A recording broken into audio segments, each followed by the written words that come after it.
के बागपत ज़िले में है जो भारत जोड़ो यात्रा चल रही है और आज 110वां दिन है। अब हम यहाँ के कुछ मुसाफिरों से बात करते हैं, वो क्या बतलाएंगे। मैं पहले आपका नाम। प्रेरणा गौड़, मैं महाराष्ट्र चंद्रपुर से आती हूँ। मैं भारत यात्री हूँ। जैसे ये कोरोना का मामला भी सामने आ रहा है, अभी मैं न्यूज़ देख रहा था परसों तरसों, तो उसमें बतलाया गया है कोरोना बहुत तेज़ी से फैल रहा है और वे कांग्रेस की यात्रा को रोकने के पूरे इरादे पर लगे हुए हैं, तो आप इस पे क्या बतलाएंगे। कोरोना जब भी सरकार का दिल करता है, सरकार कोरोना को ला लेती है, फिर अचानक से कोरोना अपने आप गायब भी हो जाता है। और कोरोना सबसे पहले मीडिया में आता है, फिर स्टेट में आता है, फिर लोगों के घरों में जाता है। और अभी कोरोना आया है बिकॉज़ डर यात्रा से हो रहा है। यात्रा का डर है। हमारे यात्रा की जो सफलता है वो देखी नहीं जा रही है पार्टी से, बीजेपी वालों से, अमित शाह और मोदी जी से। तो अभी कोरोना का नया ड्रामा उन्होंने स्टार्ट किया है। तो और जैसे दूसरा मैं आपसे सवाल ये करूँगा, जैसे एलपीजी है गैस, इस पे पहले कम का आता था, 400 कुछ रुपए का आता था जब कांग्रेस सरकार थी, और अब जो आ रहा है 1100 कुछ रुपए का आ रहा है। महंगाई बढ़ रही है, इसके लिए जिम्मेदार मोदी सरकार है। मोदी सरकार, बीजेपी लगातार लोगों को उन्होंने जुमले वालों की सरकार है ये। इन्होंने लगातार लोगों को बस बेवकूफ़ बनाने का काम किया है।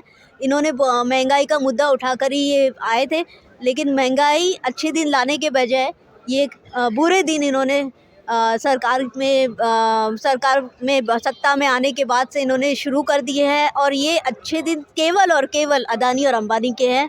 गरीब जनता के लिए, नौजवानों के लिए, सभी के लिए, किसानों के लिए बुरे दिन हैं और ये काले दिन है देश के।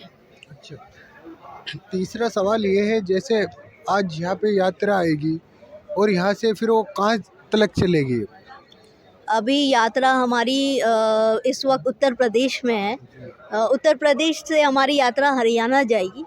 हरियाणा से हम पंजाब जाएंगे और पंजाब से हम जम्मू कश्मीर जाएंगे, जहां पर हम अपना झंडा लगाएंगे। अपने तरीके से वो यूज़ करते हैं, गलत तरीके से। जैसे कि आप देखें, इतने बड़े चीता शेर लाए, तो वो चीज़ अभी तत्काल में ज़रूरी नहीं थी।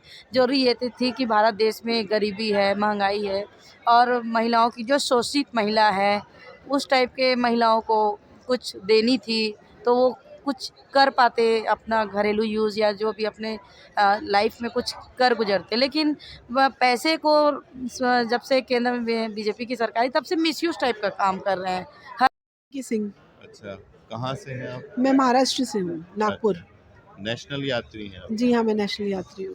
तो अब जो भारत जोड़ो यात्रा से जुड़ने का आपके मन में कैसे क्या है? सबसे पहले तो मैं एक सोशल वर्क कर रही हूँ और मुझे पब्लिक से जुड़ना अच्छा लगता है, तो मेरे लिए बहुत अच्छा अवसर था जो मुझे इस यात्रा में मौका मिला। जैसे मैं कन्याकुमारी पहुँची तो नए अलग लैंग्वेज, अलग सभ्यता, लोगों से बात करना, उनकी थोड़ी हिंदी बहुत अलग टाइप से बोलना, मुझे बड़ी खुशी होती थी उनसे बात करने में। एक अलग मज़ा आता था कि नहीं मैडम, अच्छा नहीं, और यानी इस तरह की लैंग्वेज निकालते थे, तो उनके साथ उनकी भावनाएं दिखाई देती थी उनके चेहरे से। भले उनकी लैंग्वेज हमें समझ में नहीं आए, लेकिन उनकी भावनाओं से समझ में आता था, फेस के एक्सप्रेशन से, कि नहीं ये हमारे से खुश है, हमसे बात कर रहे हैं, हमारे बारे में बोल रहे हैं कि गुड, अच्छे हैं। तो बड़ी खुशी होती थी उनसे मिलकर। आज 110 दिन का यात्रा हो चुकी है, कैसा एक्सपीरियंस रहा? 110 जब हम शुरुआत से जब चले थे तो हमने ये सोचा था कि हम कैसे पहुँचेंगे। जब हम यहाँ पहुँच रहे हैं तो कैसे समय कटा ये नहीं पता चला हमें। धीरे यानी इतने 3-4 महीना हमारा हो चुका है और ज़्यादा नहीं, सिर्फ 26 दिन में हमारे 23 दिन बचे हुए हैं।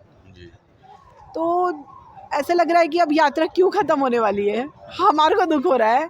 ये यात्रा हमारे साथियों के साथ कैसे कटी हमें समय ही नहीं पता चला।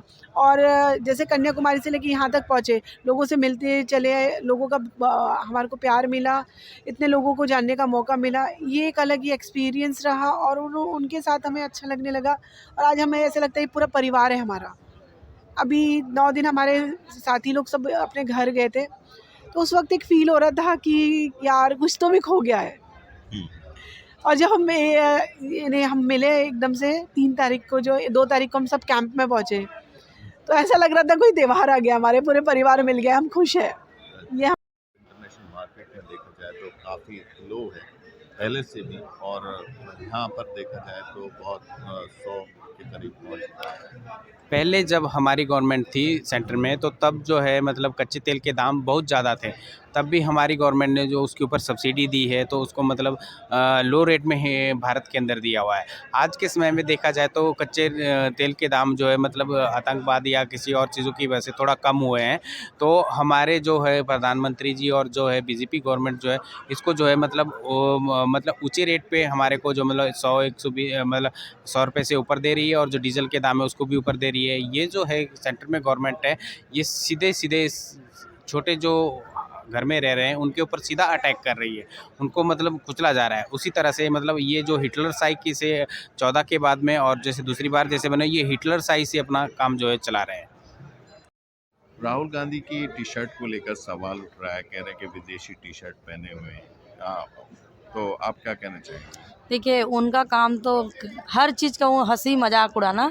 जो राहुल गांधी जी भारत देश के एक ऐसे इकलौते नेता हैं जो कि राहुल गांधी नहीं बोल सकती, मैं तो डबल पावर राहुल गांधी जी बोलूँ, क्योंकि जो काम आज हमारे नेता इतने 3-3 परिवार की कुर्बानी देने के बाद सत्य अहिंसा मार्ग पर चलने वाले गांधी परिवार से इकलौता आज इतना 3-3 परिवार को कुर्बानी देने के बाद भी चौथा जो नेता है राहुल गांधी जी, वो भी भारत देश के जनता के हक अधिकार के लिए लड़ने के लिए आज सर्वगुण संपन्न होने के बाद भी सड़क पर चल रहे हैं आम जनता की तरह, और हर एक जनता से मिलकर दुख सुख बांट रहे हैं।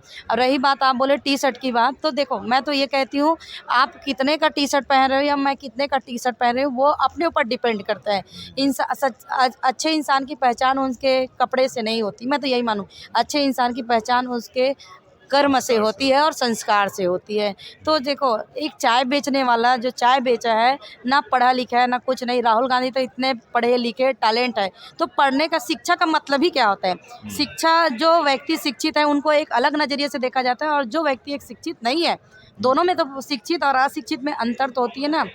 तो मोदी जी जो चाय बेचने वाले हैं वो तो खुद ही बोलता है मैं तो फ़कीर हूँ, मैं तो पढ़ा लिखा नहीं हूँ, जबकि हमारे नेता राहुल गांधी जी इतने पढ़े लिखे, उसके इतना टैलेंट भरा हुआ है, युवा नेता है वो। युवा मतलब बीच में है, ये तो बच्चे के लिए भी सोचते हैं, बुजुर्गों के लिए सोचते हैं, मतलब और युवा के लिए भी सोचते हैं, वो तीनों पीढ़ी के लिए सोचते हैं। तो टी शर्ट वाली कोई बात नहीं है। टी शर्ट मोदी तो 5 लाख का, 5 लाख 10 लाख का भी सूट पहनते हैं, जबकि उसकी तो उतनी औकात नहीं थी, लेकिन बन गए पीएम। तो इसका मतलब ये नहीं कि देश की जनता के पैसा का दुरुपयोग करें।